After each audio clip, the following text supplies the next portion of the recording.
Selamat malam, salam sejahtera. Bongkar, jangan tak bongkar. Bongkar sampai terlondeh. Ulas, jangan tak ulas. Ulas sampai semua orang tahu. Jangan malu-malu.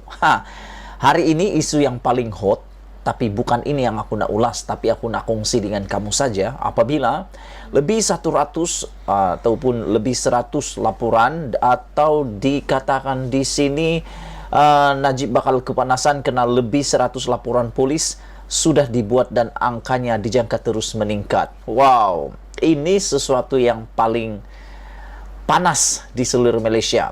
Ini berkaitan dengan isu tuntutan waris Kesultanan Sulu berkaitan dengan pemberhentian Kerajaan Persekutuan membayar bayaran tahunan, pampasan tahunan kepada waris Kesultanan Sulu yang telah diberhentikan sejak 2013.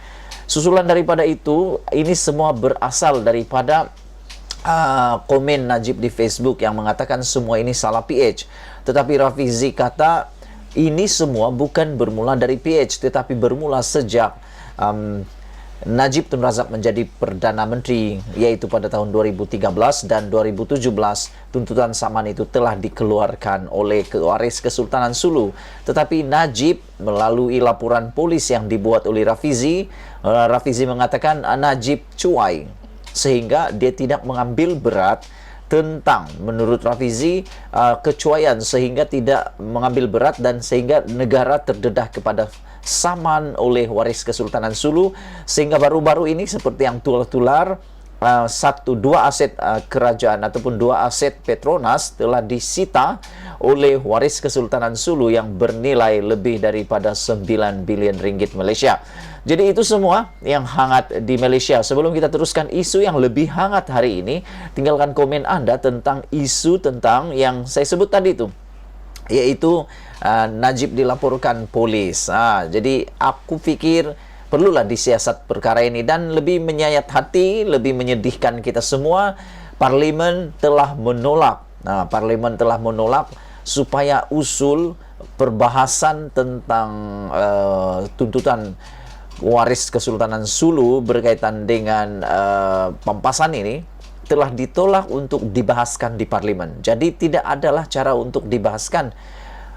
Dan melalui berita baru yang kita terima, Perdana Menteri kata perkara itu akan diselesaikan dengan pelaksanaan ataupun melalui undang-undang. Kita berdoalah supaya semuanya selesai, kerana kemarin juga hot di Parlimen apabila ahli-ahli Parlimen daripada warisan dan pembangkang bangkit menentang dan begitu kecoh lebih daripada 30 minit, 40 minit kerana mereka menuntut supaya dibahaskan isu ini.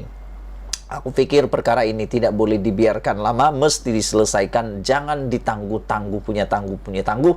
Akhirnya tidak ada penyelesaian. Seperti yang dikatakan oleh ahli Parlimen Warisan, sampai bila isu ini dibiarkan? Takkan nak tunggu lagi aset Malaysia dirampas lagi, barulah kita membahaskannya, kata ahli Parlimen Warisan tersebut. Tapi hari ini kita nak ulas isu yang lebih hangat, yaitu tentang Jolo. Beberapa hari yang lepas tular oleh sebuah portal, yaitu The Edge. The Edge membongkar bahawa Jolo telah pernah membuat tawaran penyelesaian bernilai RM1.5 bilion kepada kerajaan Malaysia. Beliau telah membuat perbincangan. Dan perbincangan itu sebenarnya sudah dalam proses, tetapi akhirnya ditolak oleh kerajaan Malaysia. Apa yang Jolo buat ini pada pendapat saya amat memalukan, kerana beliau seorang pelarian, nak pula berunding dengan Malaysia. Malaysia berdaulat, bosku. Aku nak beritahu kepada Jolo, negara Malaysia ini berdaulat. Negara Malaysia ini ada undang-undang perlembagaan yang kukuh. Nak berunding dengan penjahat yang tak nak pulang di Malaysia, aku rasa tak layak Jolo. Jolo patut pulang ke Malaysia untuk membuktikannya beliau tidak bersalah ataupun bersalah. Jangan jadi pelarian kalau nak berunding dengan Malaysia. Dan aku fikir perkara berunding itu tak boleh terima akal, kerana perkara itu sesuatu yang perlu diselesaikan. Takkanlah sudah mencuri duit, kembalikan duit itu tak bersalah lagi kan? Di mana nilai moralnya? Tak ada hukuman. Nanti orang buat curi, kembalikan selesai. Curi, kembalikan selesai. Tak bolehlah macam tu pada pendapat aku. Tapi yang isunya paling hot malam ini, kenapa Najib tidak mahu ulas tawaran Jolo? Biasanya Najib nih, sejak akhir-akhir nih, Facebooknya dan Twitternya begitu sangat hebat. Dia punya pasukan cyber trooper Najib luar biasa, aktif sangat. Keluar satu isu cepat mereka membalas. Tapi satu isu yang paling besar ini tak pernah dia sentuh sampai sekarang. Kenapa Najib tak mau ulas tawaran Jolo? Kenapa? Sila share video ini supaya semua orang tahu kenapa Najib tak mau ulas tawaran Jolo tentang penyelesaian 1,5 bilion kepada kes pertuduhannya supaya digugurkan. Di media sosial, sejak hilang kuasa, Najib Razak selalu menampilkan dirinya sebagai pemimpin serba tahu. Boleh jadi dia ini pakcik Google lah. Semua dia tahu. Hampir semua isu semasa diulas di komennya, dan kerap kali jika isu itu berkaitan kerajaan, beliau akan memberi cadangan-cadangan tertentu yang memperlihatkan seolah-olah dirinya begitu pakar serta serba tahu. Kadangnya juga terlihat seperti beliau menayangkan dirinya begitu cemerlang ketika memegang jawatan Perdana Menteri dan tidak pernah terbabit apa-apa skandal, sehingga menyebabkan Barisan Nasional tumbang pada tahun 2018 lalu. Selain menyentuh hampir semua isu, Najib juga amat aktif di media sosial, di mana berpuluh tulisan dimuat naik dalam sehari, sehingga ada yang menggelarnya Perdana Menteri Facebook. Aku setuju dengan kata-kata ini. Najib patut dilantik menjadi Perdana Menteri Facebook. Tak lama lagi dia bolehlah jadi Perdana Menteri TikTok pula. Kalaulah dia ada TikTok lah. Di sisi lain, meskipun seperti serba tahu, semua orang juga tahu yang menulis bagi pihak beliau ialah sejumlah admin yang dibayar gaji olehnya. Kalau berkaitan kucing, itu baru Najib sendiri yang memuat naiknya. Sebab itu, tidak mengherankan ketika di mahkamah Najib sering menjawab tidak tahu ketika ditanya oleh pihak pendakwa raya. Di Facebook dia serba tahu. Ya, ini dijamin. Di Facebook Najib Perdana Menteri, di Facebook Najib serba tahu. Tapi di mahkamah dia serba tak tahu. Bila ditanya di mahkamah, dia jawab, saya tak tahu. Dalam keterangannya di mahkamah berkaitan kes SRC Internasional, media melaporkan bahwa Najib telah menjawab tidak tahu sebanyak 46 kali. 46 kali Najib kata dia tak tahu. Dengan jawaban tidak tahu sebanyak 46 kali itu, Najib boleh dianggap mencipta rekod kerana rasa-rasanya tidak pernah ada sesiapa pun dalam negara ini pernah berbuat demikian sekerap itu dalam mahkamah. Tetapi meskipun aktif dan sering berlagak serba tahu, ada juga isu-isu tertentu yang tidak disentuhnya atau beliau buat-buat tidak tahu berkenaan dengannya.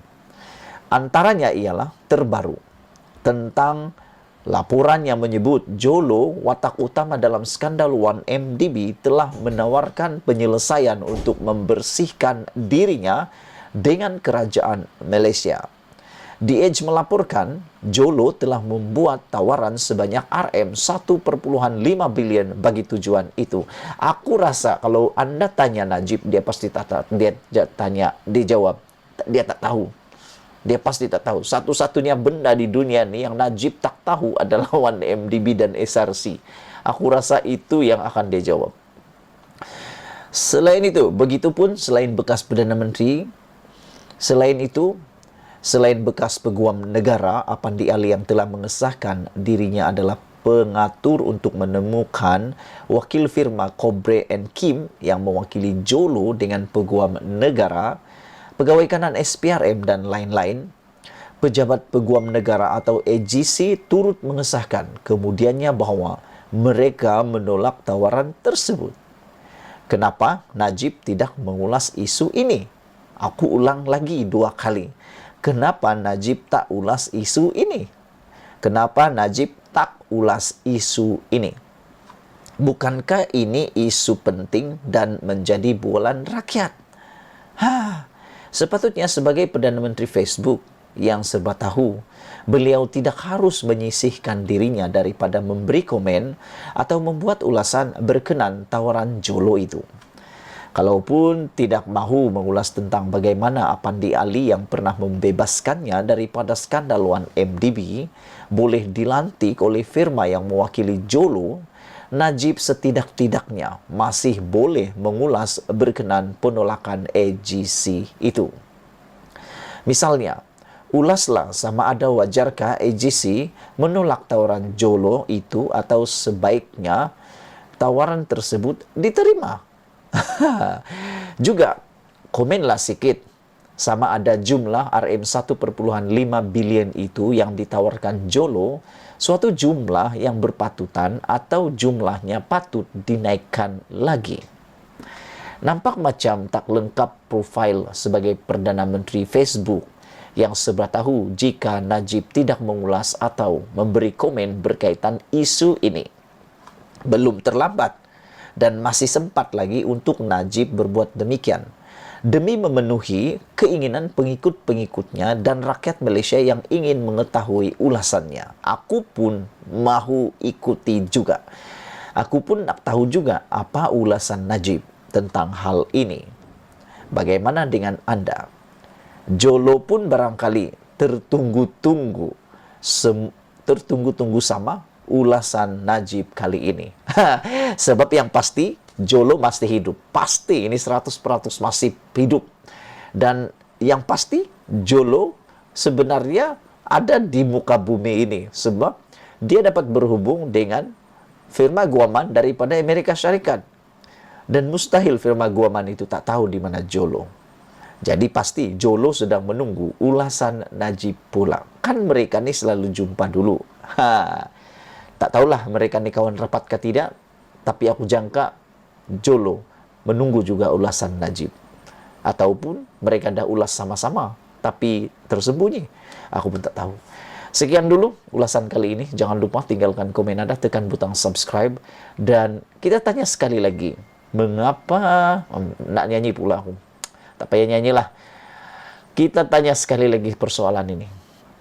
Kenapa Najib tak mahu ulas tawaran Jolo?